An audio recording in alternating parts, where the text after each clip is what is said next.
It's time to have fun with the Quiz Kids. I'm Joel Kupperman. I'm 13 years old. Right now, I hope I'm a sophomore in Roosevelt High School. He was a household name. Joel? He was huge. Joel. Well, it could be any negative number. Very good, Joel. That's right. Everyone wanted to meet him.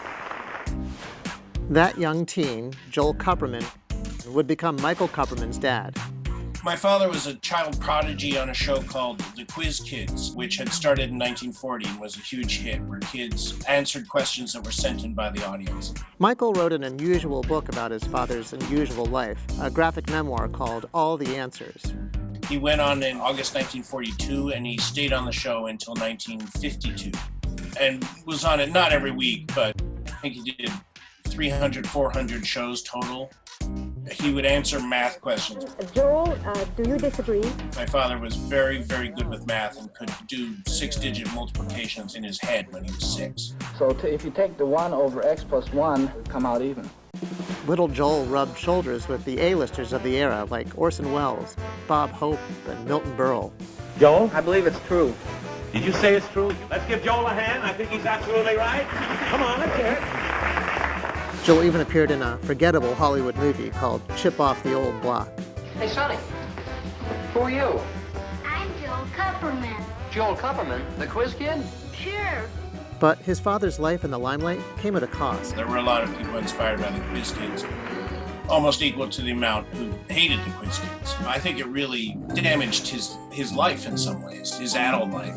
If he stayed on the show until he was 16, he was on it from when he was 5 to when he was 16. And by the end he was on TV, he was very uncomfortable in his show.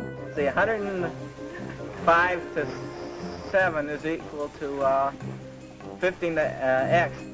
Joel eventually left show business and studied philosophy, but he was haunted by his childhood. The whole thing resulted in him feeling pretty traumatized and bullied for years afterwards, during and after. He left the country, but then he came back, and his mother, my grandmother, she persuaded him to come back and be on a game show that turned out to be heavily rigged, which I think was the final thing that drove him into just changing himself into a mild-mannered professor and a philosopher for the rest of his life. Michael says his father's early fame had plenty of unintended consequences.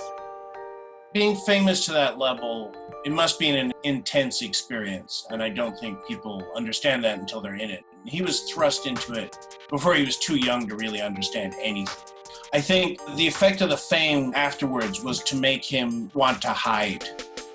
He didn't like to put himself forward. He didn't like to put himself in situations where he might be noticed. He really wanted to live a quiet life away from any attention whatsoever. That quiet life extended to the way Joel would relate to his family, and any discussion of his former life as a famous child prodigy was strictly off limits. We were encouraged to never talk about the Quiz Kids or his childhood. It was a subject that just wasn't talked about, and it just stayed that way. So by the time I grew up, I just thought of it as some trivia that he'd been on some TV show. And it wasn't until I really started to think about it and investigate it that I realized just how famous he'd been. He had so many experiences, but he just wanted to blot them out of his mind. And by the time he was finally willing to talk about it, which is right before he developed dementia, he had forgotten nearly everything. For one who spent so much of his early life on public display, Joel's final years were private, even to his family. He didn't remember anything anymore. He was diagnosed in 2012. He went into a home finally, I think, in 2016. And he was there for the last 4 years of his life. You know, really by the end of his life, he wasn't able to do much or form a sentence or even stand up, mostly. When the coronavirus came, you know, that we knew that was probably going to be the end. And it was. Joel Kupperman died in early April at the age of 83. To be honest, it was a little jarring to see the New York Times obituary, which basically followed the storyline of my book, so that I dragged up his past and kind of made it central to the discussion of him and his life. I kind of feel I had to do it. It became a buried secret, and these things do have a weight within a family. And I really felt like it was time to clean out the attic, so to speak. Joel Kupperman was a beloved professor at the University of Connecticut, but Michael takes another lesson from his father's life. One obvious lesson is be careful of fame, but for children, it's probably not good to put a child on display.